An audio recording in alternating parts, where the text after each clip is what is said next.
My name is Thomas Hing, and today I want to tell you another true story from California. A story that terrified an entire neighborhood. A story about a house that never healed from what happened inside. A house that stayed frozen in time for decades, as if it refused to move on. Our story takes place in Los Angeles, in the wealthy hills of Los Feliz. Beautiful homes, clean streets, a view of the city. But on one of those streets stood a house with locked doors, boarded windows, and a silence that made people walk faster when they passed it. In December of 1959, this house belonged to Dr. Harold Perelson and his family. On the outside, they looked perfect. Successful father, devoted mother, 3 bright children. But on one cold December night, everything changed. At around 4:30 in the morning, Dr. Perelson walked into his teenage daughter Judy's room.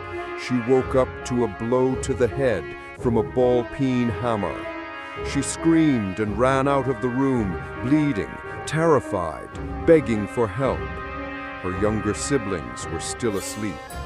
Her screams woke the neighbors, but inside the house, something even worse was happening.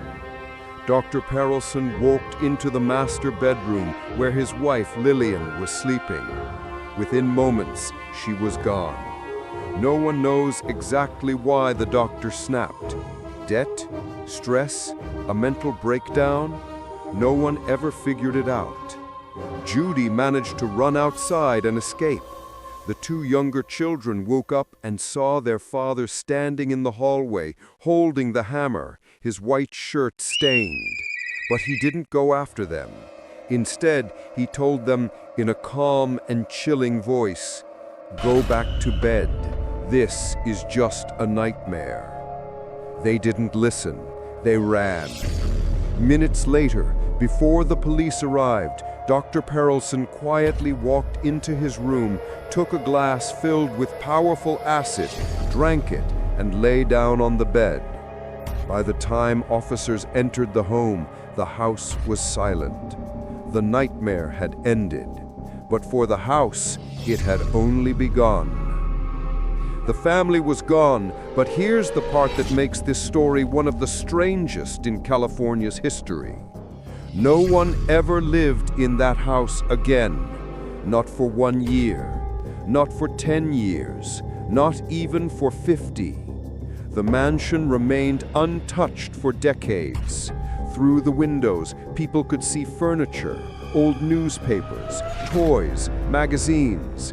Everything exactly as it was in 1959. Christmas decorations still in boxes, a half-empty bottle of soda on a dusty table, a child's bike rusting in the corner. It was as if time stopped the moment the tragedy happened and the house refused to move forward. Neighbors said strange things happened there.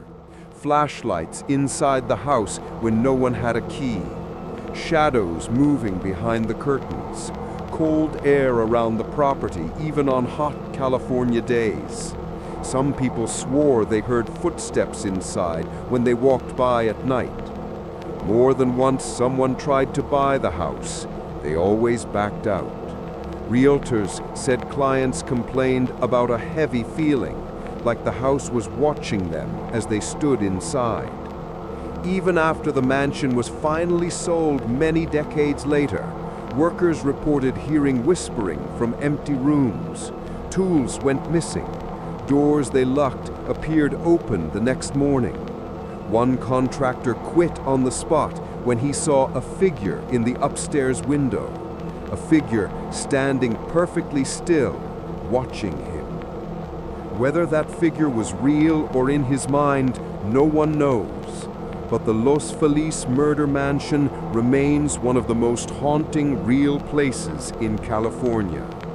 A house that froze itself in the moment of horror. A house that waited for someone to listen to its silence. And tonight, you listened. My name is Thomas Heng.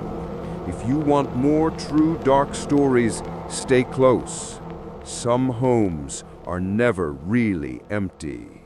Some homes remember.